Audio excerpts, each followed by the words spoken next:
2008 ජනවාරි මේක හරි විනෝදාත්මක කතාවක් අහගන්න. ජනවාරි වල අපි දැන් වවුනියාවේ සටන් කරනවා.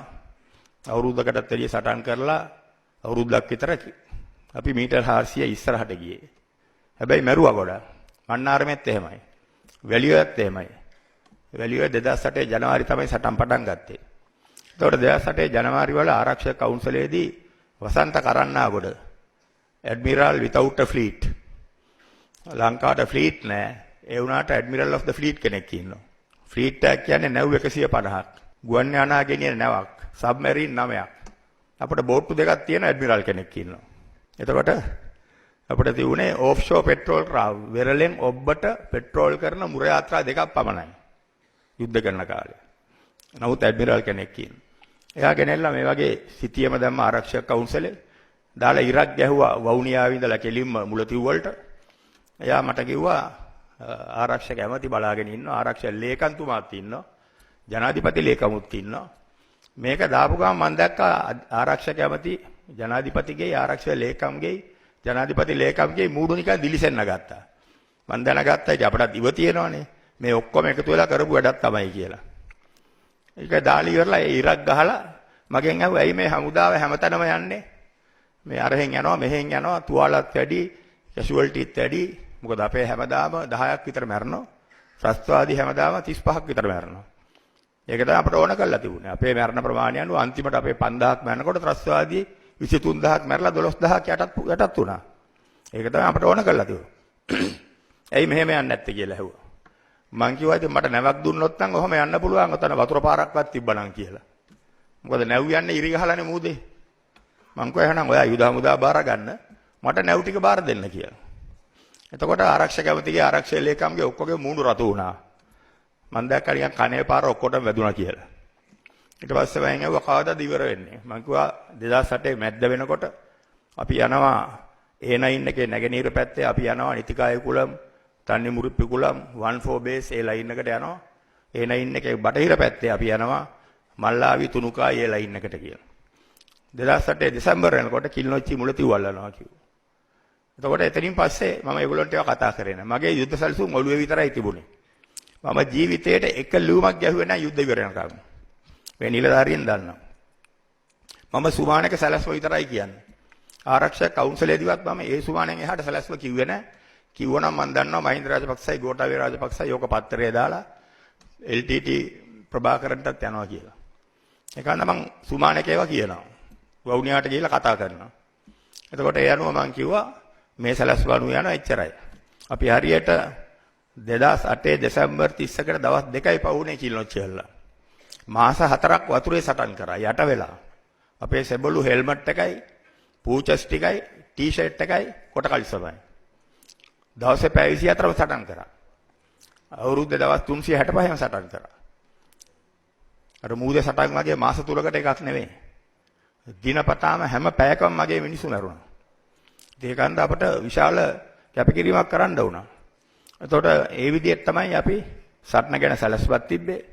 අන්තිමේ කිලිනොච්චි අල්ලලා මම නැගෙනහිර පැත්තට හැරනගම් කවුරුවත් දැනගෙන හිටියේ නැහැ අපි යන්නේ නැගෙනහිරට කියලා.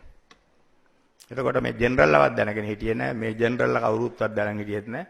කිලිනොච්චි වලින් නැගෙනහිරට හැරුණම තමයි කට්ටියට තේරුනේ දැන් කොහෙද සරත් ෆොන්සේකම යන්න හදන්නේ. එතකොට ඒ වගේ අපි සටන් ක්‍රමයක් ගියා අරමුණක් තිබුණා. මට අවුරුදු 3කින් ඉවර කරන්න පුළුවන් දැව්වා. මම කිව්වා පුළුවන් කියලා අවුරුදු 2යි මාස 9න් අපි ඉවර කරා. අපි මම 2008 පොරොන්දු වුණා ජනවාරි වල මම ප්‍රකාශයක් කරා මේ යුද්ධය ඉවර කරලා ඊළඟ හමුදාපතිට ඉතුරු කරන්නේ නැහැ කියලා. ඊළඟ හමුදාපති හරි වාසනාවන්තයි. හැමදාම හොඳට කාලා බීලා ආලිග් ගන්න නටුම් තිබුණා, කාර් රේස් තිබුණා. අන්තිමේ පපුව අමාරු උත් ඇදිලා හොස්පිටල් එකෙත් ඇඩ්මිට් වුණා. heart attack එකක් හැදිලා. හොඳලාට මං යුද්ධ කරන කාලේ මට එක දවසක් කේම්බ්‍රිජ්සාවක්වත් හැදුන්නේ නැහැ. මම හැමදාම වැඩට ගියා. ඒ ආකාරයට අපි කැපකිරීම කරා. එහෙම කරලා ඉවරලා යුද්ධය අපි ඉවර කරා. ඊට පස්සේ ඇති උනේ මොකද්ද? මේ රටේ අපි හිතුවා සියලු දෙනාටම සතුටින් ජීවත් වෙන්න පුළුවන්. ඊටාම සමෘද්ධිමත් රටක් ගොඩ නැගෙයි. අපේ බලාපොරොත්තුව තිබුණේ ඒකයි. ඒකන් තමයි මම යුද්ධ කරද්දී 5200ක් සෙබළු ජීවිත පූජා කරා. 3000ක් සදාකාලික ආබාධිත වුණා. මට විශ්වාසයි මගේ කාලේ ආබාධිත වෙච්ච අය යන්නේ උද්ඝෝෂණ කරන්න ලයික් කවුන් වලට නගින්නයි. මොකද ඒගොල්ලෝ ඉතා කැපකිරීමෙන් ඒක කරා. ඉන්න හමුදාවේ ආබාධිත 5000ක් විතර. නමුත් අර 100ක් 150ක් තමයි සල්ලි ඉල්ලලා ලයිට් කණු වලට බඩ ගන්න. ඒව කරන්නේ මම දන්නවා රණවිරුවෝ කැපකිරීම කරේ සල්ලි වලට පෙරේතකම නෙමෙයි. ඒ ලයිට් කණු වලට බඩ ගාපු සල්ලි ඉල්ලලා උද්ඝෝෂණ කරපු සමහරුන්ට මට වඩා විශ්‍රාම වැටුප හම්බ වෙනවා. මට හම්බෙන්නේ 55000යි. නමුත් අර ලයිට් කණු බඩ ගාපු සමහරුන්ට 60000 65000 හම්බ වෙනවා. ඉතින් ඒක හන්දා ඒ සල්ලි වලට පෙරේත වුණාට ටික දෙනෙක් අපි දන්නා රණවිරුවන්ගෙන් 99.9%ක් මුදල් බලාගෙන නෙවෙයි පුද්ගලිකත්වය නිසා නෙවෙයි කැපකිරීම කරේ කියලා රට වෙනුවෙන්. ඒක තමයි වර්තමානයේ වුණත් වෙනස් නොවන සත්‍යය. ඉතින් යුද්ධයෙන් පස්සේ අපි බලාපොරොත්තු වුන් දේවල් උන්නේ අපි දැක්ක ක්‍රමානුකූලව යුද්ධ ජයග්‍රහණය විකුණාගෙන යනවා. අර වවුල වගේ එල්ලිලා ඉන්න කටවුට් රට වටේම වදින්න පටන් ගත්තා. අත් දෙක උස්සගෙන ඉන්නවා. අයියාගේ මල්ලිගේ දෙන්න විතරයි යුද්ධ කරලා තියෙන්නේ. අර අලිමංකඩ තාමත් ගහලා තියෙන පළකයක් යුද්ධයට අනදුන්නේ මහින්ද රාජපක්ෂ. එයාගේ නියෝජ්‍ය නායකයා ගෝඨායබයි රාජපක්ෂ. ඊළඟට ඉන්නේ ශ්‍රී ලංකාධිපතිවරු. හමුදාපතිලා ඉඳලා නැහැ යුද්ධේ. අර පළකේ තම උන්වහන්සේලා බලන්න අලිමංකඩ තියෙන. ඒත් ඒ වගේ විකෘති මානසිකත්වයකින් ක්‍රියාත්මක වුණා හැසිරෙන්න පටන් ගත්තා. මට ඒක තේරුම් ගන්න වැඩි කාලයක් ගියේ නැහැ. මම දැනගත්තා මේක ඒකාධිපති පවුලක් හදාගෙන යන්නේ. රටට මේකෙන් හානියක් වෙනවා. සෙබළු මගේ තාම යුද්ධ ඉවරලා ගස් යට බෝක්කුවට හිටියේ. වැසිකිලි නැහැ, කැලෑවල පඳුරු යට. ඒගොල්ල වෙනුවෙන්වත් සුබසාධන වෙනුවෙන් යමක් කරන්න මම කිව්වා මට මාස 4ක් දෙන්න කියලා. මේවා ටික මේ සෙබළු ඉන්න තැන් හදලා, හට් ටික හදලා, ගෙවල් ටික හදලා, අඩු ගානේ টয়ලට් ටික හදලා පිළිවෙලක් කරන්න මේ කැලේ ඉන්න සෙබළු. ඒකටත් බය වුණා. මට ඉතින් කුමන්ත්‍රණ කරනවා නම් යුද හමුදා මුලස්ථානයේ ඇතුලෙන් තමයි ඔය දෙන්න උඩට පල්ලෙහාට යන්නේ. මට ඕන නම් විනාඩි 5න් ඕක ඉවර කරන්න තිබුණා. නමුත් අපි විනයගරුක සෙබළු නිසා, විනයගරුක නිලධාරීන් හින්දා ඒ වගේ දේවල් අපේ ඔළුවට කවදාවත් ආවේ නැහැ. නමුත් යුද්ධ ඉවර වුණාම මේ දුර්වල දේශපාලනඥයෝ බය වුණා. බය වෙලා ඉවරලා ප්‍රචාර දක්වන්න පටන් ගත්තා. හමුදාව දැක්කේ හමුදාව භයානකයි වගේ. හමුදාපති කොයි වෙලේ මගේ බෙල්ල කපයිද කියලා බයකින් තමයි රටේ පාලකයා හිටියේ. ඉතින් කොහොමද අපි ඉදිරියට විනය තියාගෙන යන්නේ හමුදාවක් එක්ක? ඒ වගේ තත්ත්වයක් ඇති වුණා. ඉතින් අපි බොහොම පිළිකුලෙන් යා බලාගෙන හිටියා. අපි දැක්කා ඒකාධිපති පරපුරක් හැදෙන්න යනවා. ඒකන්ද අපි තීරණය කරා මම තීරණය කරා යන්න. ඊට පස්සේ මම ගියාන් පස්සේ මම දේශපාලනයට එන්න මට ආරාධනා කරා. මම ඒකට ගියා. ඊට පස්සේ මොකද කරේ? මේ පොලිමට වාඩි වෙලා ඉන්න රණවිරුව ජෙනරල් ඔක්කොගෙම පලිගත්තා. ජෙනරල් 8 දෙනෙක්, බ්‍රිගේඩියර්ලා 10ක් පමණ, ඔක්කොම නිලධාරීන්, සාජන් මේජර්ලා, සාජන්ලා 35 දෙනෙක් ගෙදර ඇරියා යුද හමුදා මූලස්ථානයේ වැඩ කරපු නිසා. යුද හමුදා මූලස්ථානයේ වැඩ කරපු නිසා. මම හමුදාපති ගාල්. ගෙදර ඇරලා එළියේ රස්සාවක් කරන්න දුන්නේ නැහැ කාට. විශ්‍රාම වැටුපවත් කාටවත් දුන්නේ නැහැ. එළියේ රස්සාවක් ගන්න ගියාම ඒ කම්පැනියට ටෙලිෆෝන් කරලා ඒ හිටපු ආරක්ෂක ලේකම් තර්ජන කරනවා. තර්ජන කරාම රැකියා දෙන්නේ නැහැ. පස්සේ කට්ටිය පිටරට යන්න පටන් ගත්තා. මම දන්නවා කමාන්ඩෝ රෙජිමෙන්තුවේ හිටියා. අදට හිටියා නම් මෙලහට හමුදාපති වෙලා ගෙදර ගිහිල්ලා ජෙනරල් සූර්ය බණ්ඩාර කමාන්ඩෝ රෙජිමෙන්තුවේ ප්‍රධානියා රස්සාවක් ගන්න දුන්නේ නැහැ. ඕස්ට්‍රේලියාවට ගියා. එහෙ වීසා හම්බ වුන්නේ නැහැ. කුලී වැඩ කරලා වගේ හෝටල් වල වගේ ජීවත් වුණේ. හෝටල් වල පිඟන් හොදලා වගේ පොඩි වැඩ කරලා. අවුරුදු 52 දී heart attack එකක් හැදිලා මිය ගියා. මිලිටරි පොලිසියේ ප්‍රධානියා හිටියා මං යටතේ වැඩ කරන ඉතා දක්ෂ නිලධාරියෙක්. උදේ 5ට වැඩට එනවා රෑ 9ට ගෙදර යනවා. එතුමාට රස්සාවක් ගන්න දුන්නේ නැහැ. එතුමාගේ බිරිඳ heart attack එකක් හැදිලා අවුරුදු 45ක් විතර ඇති මිය ගියා. ඒ සියල්ලම රණවිරුවන්ට අත්විඳින්න සිද්ධ වුණේ ඒ දූෂිත දේශපාලනඥයින්ගේ දූෂිත මානසිකත්වය නිසා. දැන් රණවිරුව ගැන කතා කරනවා. මට කරපු දේ තමුන්නාන්සලා දන්න. මට යුදාධිකරණයක් කියලා කැලෑ උසාවියක් තිබ්බා. මාව ඇදගෙන ගිහිල්ලා. ඒ කැලෑ උසාවියේ මම තරු 4 ජෙනරල් මට විරුද්ධව නඩුව ඇහුවේ තරු 2 ජෙනරල්. මගේ කාර්යාලයට ආව සටපට ගාලා කකුල් වෙවුල හිටපු කට්ටිය තමයි මට විරුද්ධව නඩුව ඇහුවේ. අධිකරණයක් තියලා. ඉතින් අධිකරණයත් මං වාඩි වෙලා ඉන්නකොට අතන ඉන්න 4 දෙනා උන් 4 දෙනාට මගේ මූණ බලන්න බයයි. අහක බලාගෙන ඉන්නේ. කෙලින් බලන්නේ. කරලා ඉවරලා ඉතින් මහින්ද රාජපක්ෂ ලියලා දුන්න තීන්දුව ඒගොල්ලෝ ඇවිල්ලා කියෙව්වා. එතකොට ඒ නඩුවට උසාවිය පත් කරේ මහින්ද රාජපක්ෂ. උසාවියේ මාව වරද්දාගරු කියලා තීන්දුව දුන්නේ මහින්ද රාජපක්ෂ. අස්සන් 3ක් ගැහුවා. අවුරුදු 3ක සිර දඬුවම කියලා අස්සන් කරේ මහින්ද රාජපක්ෂ. එහෙම තමයි මම හිරේ ගියේ. ඒ වගේ නින්දිත වැඩ අපේ ආණ්ඩුව කරේ. රණවිරුව 3-4 දෙනෙක් ඉන්නවා හිරේ. ඒගොල්ලන්ටත් අප හම්බ වෙනවා. ඒගොල්ලන්ට එහෙම තිබුණාට ඒවට සාධාරණව අනිවාර්යෙන් අපි බලයට ආම අපි ඒගොල්ලන්ට සාධාරණ ඉෂ්ට කරනවා. අපි කියන්නේ අද බලයට આવොත් හෙට එළියට දානවා කියලා. තමුන්නාසලා බලාගෙන ඉන්න 17 වෙනිදා ඔක්කොම එළියට දානකම්. ඒගොල්ලෝ එළියට දැමිලා කොහොම වෙතත් වෙන ලයිස්තුවක් දැන් තියෙනවා අපි දන්නවා එළියට දානවා. මම දැක්ක අද පත්‍රයේ ජනාධිපති කියලා තියෙනවා අර රොයල් පාර්ක් එකේ අර අහිංසක ගෑන් ළමෙක් මරපු ඒ අදමයා එළියට දාන්න හොඳයි කියලා මේ කාලේ. අවුරුදු 13ක් කිරේ ඉඳලා තියෙනවා කියලා එයාට හිත උණු වෙලා. අනිවාර්යයෙන්ම කොහෙන් හරි ලොකු පගාවක් හරි මොන හරි එන්න ඇති. මොකද ඒ කොල්ලා හුඟක් සල්ලිකාර පවුලක්. උන් නිකන් ඉන්නේ නැහැ.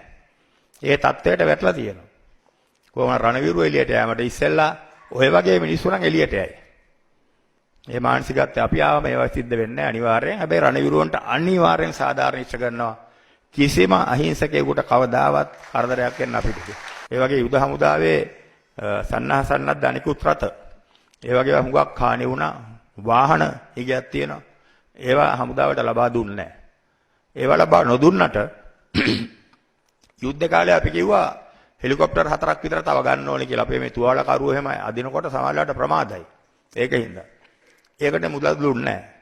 හැබැයි යුද්ධ ඉවර වුණායින් පස්සේ හෙලිකොප්ටර් 14ක් එකපාරට ගත්තා. මොකටද ඒ ගන්නෙ? ආයි යුද්ධය පටන් ගන්නද? නෑ. මුන්ට කොමිස් ගහන්න.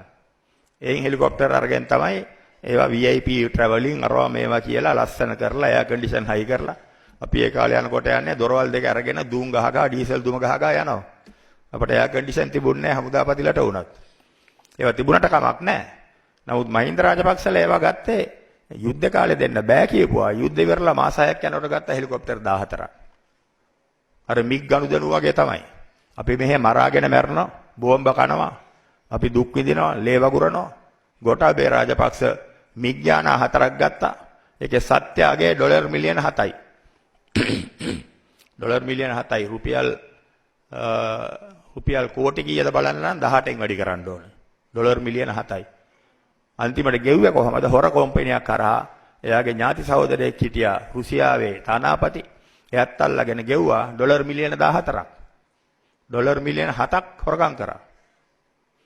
හමුදාවේ රණවිරුව දාලි ඉවරලා කුණු කන්දක් හදාගෙන මෙහෙ දඟලුවා. කුණු කන්ද මීටර් 15යි තිබුණේ ගෝඨාභය බාර ගන්නකොට අපට බාර දෙනකොට මීටර් 45යි. ඒක කඩාගෙන වැටුණා. මිනිස්සු අපට බැන්නේ. නමුත් අපේ කාලේ මීටර් 3යි වැඩි වෙලා තිබුණේ.